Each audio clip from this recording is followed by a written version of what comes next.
मुख्यमंत्री एकनाथ शिंदे 25 जून रोजी कोल्हापूर दौऱ्यावर आहेत।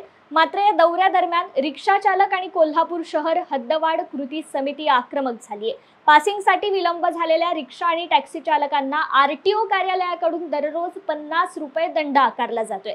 त्यामुळे हा दंड रद्द करावा यासाठी रिक्षा चालकांनी 25 जून रोजी संपावर जाण्याचा निर्णय घेतलाय।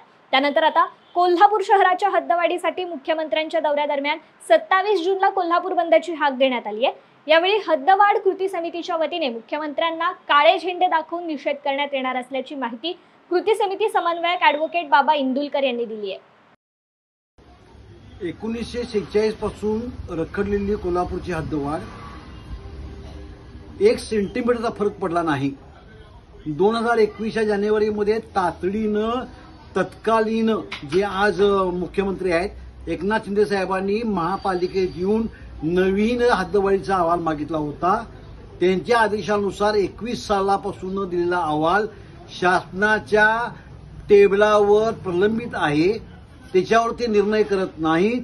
केसरकर नावाचे पालकमंत्री होते, त्यांनी आम्हाला असा चुका पुसला।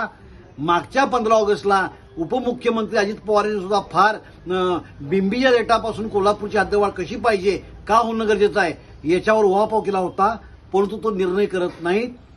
काही कामानिमित्त आज आता ह्या पुढच्या आठवड्यामध्ये मुख्यमंत्री कोल्हापूरच्या दौऱ्यावर येत आहेत।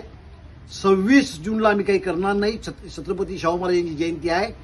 परंतु 27 तारखेला कोल्हापूर मुक्कामी मुख्यमंत्री असताना कोल्हापूर आम्ही बंद ठेवू आणि त्यांना काळे झेंडे दाखवून त्यांना आम्ही निषेध करू असं आमचं नियोजन आहे।